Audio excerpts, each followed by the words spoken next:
Let's take a look at sports news now. Here's Charles Aruka.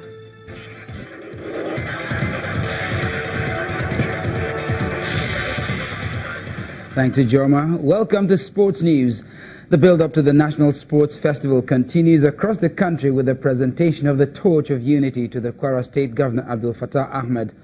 After receiving the Torch of Unity from members of the North Central Zone of the National Sports Commission, Governor Ahmed told the media that Team Kwara has what it takes to win the festival. He believes the games will create a sense of belonging among youths in the country to ensure unity irrespective of their differences.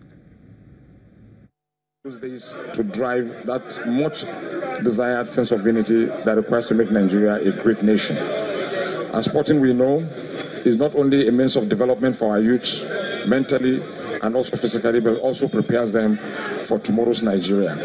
So we hope we'll use this opportunity to encourage our youth to participate. As for Kwarans, we've always been very sport friendly. It's a government that has given a lot of support to sporting activities. This has been demonstrated in the accolades we've received in the last few competitions. And I want to assure you that our team, Kwara, will go there and cut away all the medals.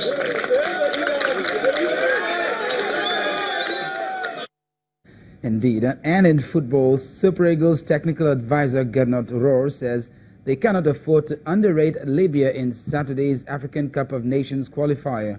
Despite being ranked 99th in the world, that's 51 spots below Nigeria, Rohr is expecting a very difficult encounter in Uyo. The Libyans currently top Group E with 4 points from 2 matches. Rate this team of Libya, this was the question. They defending very well. We saw the games they did, not only in South Africa, but also in the World Cup qualifiers. They played in a difficult group. They beat Guinea. They made good games against Tunisia. And they give a big trouble also to Democratic Republic of Congo. So we know that it's difficult and we prepare it very well. We don't underrate this team. We don't look on the FIFA ranking. Over in Europe, a top football referee and a Belgian club executive were among the first suspects charged in a massive fraud and match-fixing scandal that has engulfed Belgium's elite league. Prosecutors said more than 20 suspects were being investigated after hundreds of police carried out 44 searches across Belgium, France, Luxembourg, Cyprus, Montenegro, Serbia and Macedonia. Suspicions of match fixing emerged during the investigation, with a focus on matches played in the 2017-2018 season. The judge in charge of the case has also issued European arrest warrants to seek the extradition of suspects detained abroad. In club football, AS Monaco fired coach Leonardo Jardim following a poor start to the season. Jardim was sacked with the club 18th in League One, having won just one of their opening 9 matches. Gunners legend Thierry Henry is the early favourite to become Monaco's next manager, with talks between the two parties at an advanced stage, according to Sky sources. The Frenchman has a strong connection with Monaco after starting his professional career with the Principality side. Now to tennis. Roger Federer is through to the quarterfinals of the Shanghai Masters, but was forced to dig deep for a 6-3, 2-6 and 6-4 victory over Roberto Bautista Agut.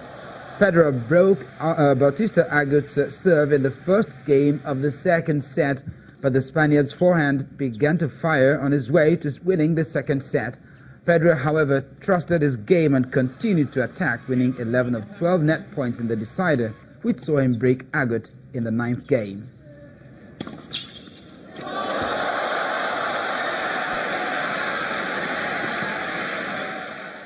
Game, set and match on Sports News, and back to Ijoma with the rest of the news at 10. Thank you, Charles. An Egyptian military court has sentenced 17 people to death for their involvement in bomb attacks on Coptic Christian churches. 19 more people have been handed life jail terms over the attacks that took place in 2016 and 2017. The Islamic State claimed responsibility for the attack that killed more than 45 people in Coptic churches in Alexandria and the Nile Delta city of Danta. Egypt's military authorities have sent more than 15,000 Christians to military courts, which activists warn do not provide even the limited due process protections. Hurricane Michael has been described as the strongest storm to hit the United States since 1992. It went from a Category 2 to 4 so fast that people had barely enough time to evacuate mainland United States. Northwest Florida has been battered, beaches flooded, trees snapped and houses destroyed. So far, authorities have said only 2 people are known to have died in the storm by falling debris. And the main news again. Former President Olusegun Obasanjo today forgave his former deputy Atiku Abubakar and endorsed him for the presidency in the 2019 elections. But in a swift reaction, the presidency insisted that Chief Obasanjo's endorsement will not distract President Buhari from achieving his set goals. Also today, Vice President Yemi Osinbajo challenged the media to retain its credibility and unbiased umpire ahead of the 2019 general elections. And an Egyptian military court today sentenced 17 people to death for their involvement in bomb attacks on Coptic Christian churches. Well, that's the news at 10 tonight. Thanks so much for staying with us. I'm Ijoma Bunyato. You have a good night.